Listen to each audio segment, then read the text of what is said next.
Hello दोस्तों, SKY कहानियाँ में आप सभी का स्वागत है। हमारी आज की कहानी है तलाक भाग 1। रिहाना पढ़ने में होशियार थी। BA तक पढ़ाई पूरी करने के बाद उसे कैंपस प्लेसमेंट में नौकरी मिली। रिहाना नौकरी करने लगी। रिश्तेदारों में कानाफूसी होने लगी कि पढ़ाई तो ठीक है, नौकरी की क्या ज़रूरत है, अच्छे घर की है, पता नहीं घर वाले निकाह क्यों नहीं करते, कोई खोट तो नहीं। रिहाना के कान में ये बातें पड़ती तो माँ बाप से झगड़ पड़ती कि अभी उसे शादी नहीं करनी, अपने पैरों पर खड़ा होना है। अब्बा, मैं कभी भी दकियानूस नहीं रहा, इसलिए तुम्हें पढ़ाया लिखाया, तुम्हारी नौकरी से भी कोई एतराज़ नहीं है। लेकिन अम्मी को रिहाना के निकाह की जल्दी थी। अब मैं और नहीं रुक सकती। रिहाना की हाथ जल्दी पीली होनी चाहिए। हमें इसके पैसों की ज़रूरत नहीं है। सुनो, वो वसीम मुझे पसंद है, उसके घर से संदेश भी आया है। कब तक बैठे रहेंगे? अच्छे लड़के घर बैठे नहीं मिलते, उम्र बढ़ जाए शादी नहीं होती। रिहाना, इतनी जल्दी क्या है, अभी 20 की हूँ, कौन सी बूढ़ी हो गई हूँ। अब्बा, बेटे यह तो कुदरत का बनाया नियम है। जिस मानी ज़रूरतों के लिए निकाह की परंपरा शुरू हुई, प्राकृतिक है, शादी जरूरी है। रुकने को साल 2 रुक भी जाए, इस बात का भी ख्याल रखना चाहिए कि यदि रिश्ता अच्छा मिले तो चूकना नहीं चाहिए। वसीम अच्छा लड़का है, घर देखा दिखाया है। यदि तेरी पसंद में कोई और है तो बता दे, तेरी पसंद को तजब्बो दी जाएगी। रिहाना की पसंद या नापसंद का कोई अर्थ नहीं था। वसीम को उसने देखा हुआ था, रिश्तेदारी थी, एक दूसरे के घरों में आना जाना था। वसीम देखने में सुंदर था, आकर्षक व्यक्तित्व का स्वामी था। रिहाना भी उससे कम ना थी। ऊंचे कद के वसीम के साथ कद की बराबरी करती थी। खूबसूरत लंबा कद, छरछरा बदन, दोनों को देखकर ऐसा लगता था कि जैसे ऊपर वाले ने एक दूसरे के लिए बनाया है। आधुनिक विचारों और खुले वातावरण में पली बढ़ी रिहाना की शंका वसीम की माँ थी, जो पुराने ख्यालों विचारों की थी। शक्ल से पूरी खड़ूस लगती थी। खैर, 5 उंगलियां कभी बराबर नहीं होती। खुशी खुशी राजामंदी से 5 लाख मेहर की रकम के साथ रिहाना और वसीम का निकाह हो गया। निकाह के बाद 2 महीने हंसी खुशी से कब बीत गए, रिहाना को इल्म भी नहीं हुआ। हनीमून लंबा होता नजर आया तो वसीम की माँ ने ताने कसने शुरू कर दिए कि काम धंधा भी देख वसीम, कब तक लुगाई की सलवार से बंधा रहेगा, ऑफिस का काम कौन करेगा, नौकरों के भरोसे काम धंधे नहीं चलते। वसीम ने ऑफिस जाना शुरू कर दिया। रिहाना को सास के शब्द लुगाई और सलवार से बंधा रहना कलेजे को चीर गए। उसको पता था कि उसकी सास खड़ूस है, परंतु ताने और बोली गवारों वाली बोलेगी, इसकी उम्मीद नहीं थी।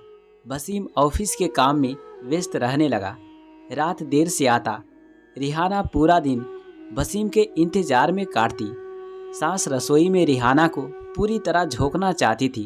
शादी से पहले कभी चाय नूडल बना लिए, इससे अधिक रसोई का कभी काम नहीं किया। पहले पढ़ाई, फिर नौकरी में सारा दिन निकल जाता था। अब निकाह के बाद पूरे घर की रसोई उसके बस की बात नहीं थी। खाना अच्छा बनता नहीं था। सास रात को वसीम के आगे रोना धोना शुरू कर देती। हर रोज के ताने से वसीम और रिहाना चिड़चिड़े हो गए। प्यार के स्थान पर झगड़े होने लगे। एक दिन रिहाना ने वसीम को कह दिया कि रसोई उसके बस की बात नहीं है, वह काम करना चाहती है। सास का गुस्सा 7वें आसमान पर पहुंच गया कि हमारे घर की लड़कियां बहुएं घर से बाहर नहीं निकलती है, नौकरी नहीं कर सकती। रिहाना ने कहा, वह वसीम का ऑफिस में हाथ बटाना चाहती है, कहीं बाहर नौकरी की बात नहीं कर रही है। सास ने इनकार कर दिया कि मतलब ही नहीं। शादी से पहले बाप ने सर पर चढ़ा रखा था, यहाँ नहीं चलेगा, औरत की औकात पैरों में है, चुपचाप पड़ी रहो। रिहाना की इस बात पर बहुत बहस हुई कि आज लड़कियाँ अंतरिक्ष में पहुँच गई है, देश की प्रधानमंत्री बन देश चला रही है, और यहाँ पैरों की जूती समझा जा रहा है। भारत, पाकिस्तान, बांग्लादेश, श्रीलंका और ब्रिटेन में महिलाएं प्रधानमंत्री बनी और बखूबी देश पर राज किया। क्या मैं एक ऑफिस नहीं चला सकती, मैं तो अपने शौहर का हाथ बटाने की बात कर रही हूँ। खैर, दकियानूस और खड़ूस सास को यह तू मैं पसंद नहीं आई और उसने रिहाना के माँ बाप को फ़ोन करके बुलवा लिया। शाम के समय वसीम का परिवार, रिहाना का परिवार और 3 रिश्तेदार बातचीत पर बैठे। आरोपों के बीच बात बिगड़ गई।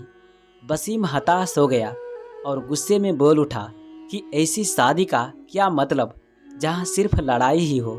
2 पल चैन से नहीं बिता सके। 23 में वसीम की माँ और रिहाना की सास ने कह दिया कि उसकी मति मारी गई थी कि रिहाना से वसीम का निकाह करवाया, वरना वसीम के लिए लड़कियों की लाइन लगी हुई थी। आज भी एक हाँ कर दूं, हाथ जोड़कर लड़कियों के माँ बाप की लाइन लग जाएगी। इतना सुन रिहाना ने कह दिया कि करवा लो दूसरी शादी, मैं भी देखूं कितनी लंबी लाइन लगती है। बात को शांत करने के लिए एक रिश्तेदार ने कहा कि दूसरी शादी कोई मजाक नहीं है, पहले बीबी से राजामंदी ले लो। हर कोई बोले जा रहा था, कोई किसी की नहीं सुन रहा था। वसीम ने झगड़े में बोल दिया कि उसकी शादी की वजह से झगड़ा हो रहा है, वो ऐसी शादी नहीं चाहता। रिहाना को आज़ाद करता है, जहाँ जैसे रहे वो आज़ाद, रिहाना आज़ाद। रिहाना को तलाक देता है। तो दोस्तों, अगली भाग देखने के लिए मेरे चैनल से जुड़े रहें और कहानी कैसा लगा प्लीज़ कमेंट करके हमें ज़रूर बताएं। चलिए मिलते हैं अगली भाग में। Thanks for watching.